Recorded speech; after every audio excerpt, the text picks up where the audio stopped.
Good day, kaangat! Today, I'm going to share with you the arts of bonsai making, like this one that I made today.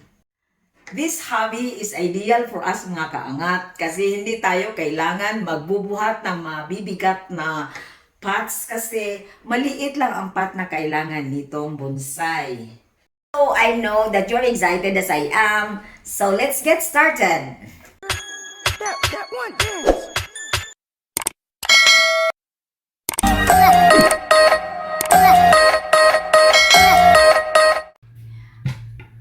This is already mga dugay na ni nga daan-daan na ni siya nga edad nga bonsai nya ako ni siyang gitungtong og bato, then aron matrain siya nga mopilit siya diri sa bato ato sa siya unang gibutangan ako og wire aron mo dikit gud siya nya kay nya na naman siya gamot diri mabuhi naman ni siya, then ato ni siyang iripat butang na ni siya tong dako-dako nga kaang para mutambok nga ni siya.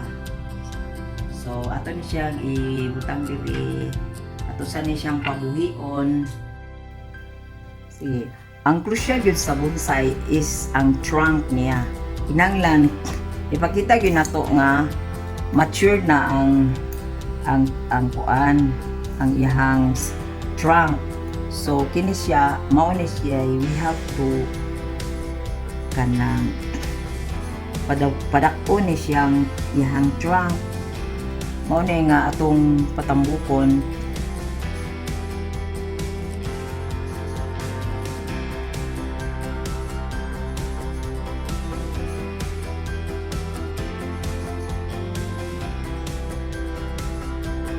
Wire ani magsugod ta diri sa kuan iang ani diri para i-anchor ang kuan wire para dili siya mulihok mugunit siya din. Ito siyang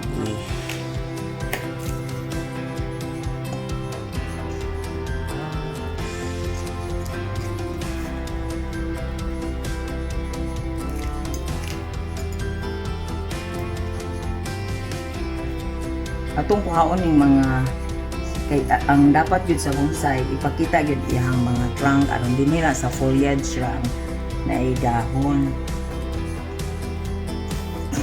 ang mga dahon dinira sa taas. So ato ni siyang i-train nga mo bend siya gamay.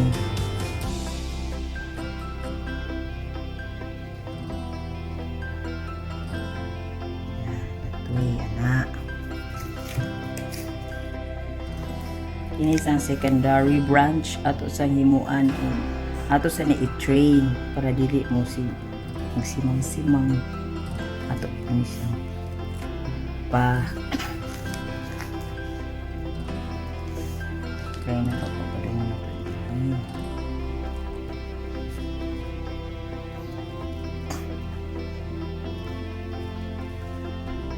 yun. Oh, bapa na siya kaayo, di ba? Okay, then this one we'll also train this.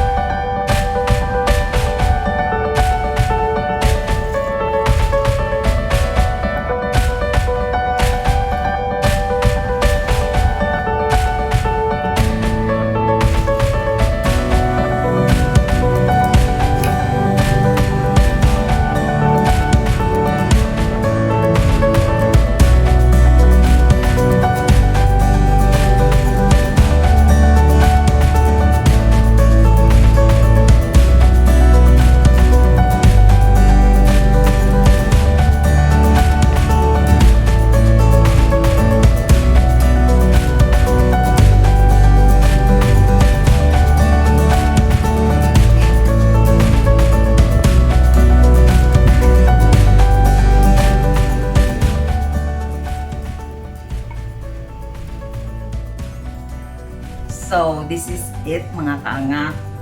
Let us wait for another 2 to 3 weeks or even 1 month. Ato ni siyang obserbahan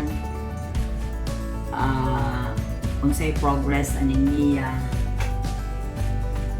Then after 1 month, maybe mag-trim na sa taani, or we can train this one also na kung mutambok na ni siya na branch, ato na po niya siyang i-train para maghimo na siya iyang sariling foliage. Here, this is the heaven, man, and earth. Ato kina siya i-observe for every kanang arrangement na nabitay heaven, man, and earth na concept.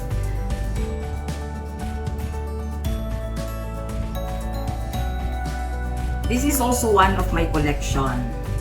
Mas una ni siya nga train ato akong ipakita nako earlier. Then kay na makita nimo dako na yang trunk, and then nana siya establish na ang iyang mga roots. Kini mga roots nga gagmay nga roots. Kay kani siya nabilong ni siya sa FICUS, parang baliti family. So naibitay mga roots nga nagbitay-bitay o mga baliti. So pareha na ni siyang effect ani niya, parang baliti tree, miniature baliti tree. So kani ako ni siyang putlon kay murag kaning wala namang guni siya, nakatabon ni siya murag na dili na siya maklaro ang iyang trunk. So nakaharang ni siya. So I will cut this off here.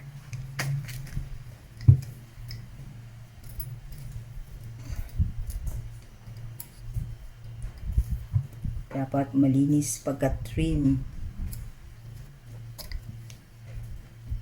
Okay. So, makita na siya ang iyang forma.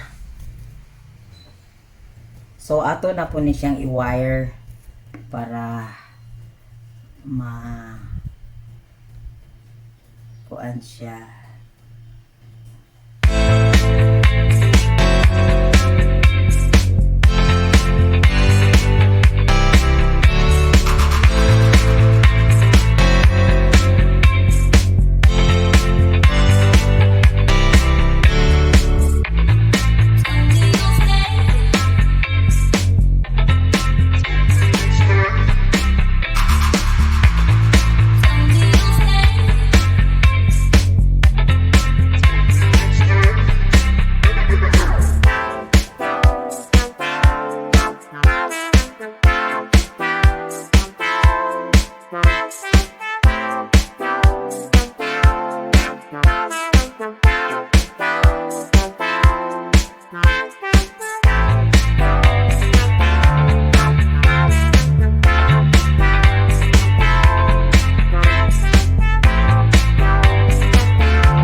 My newly trimmed FICUS bonsai.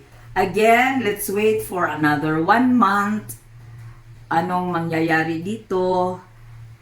Hopefully, a new branch will sprout here para this will form foliage para mahimo na gyud ni siyang baliti tree, a miniature baliti tree. See you around. Bye for now.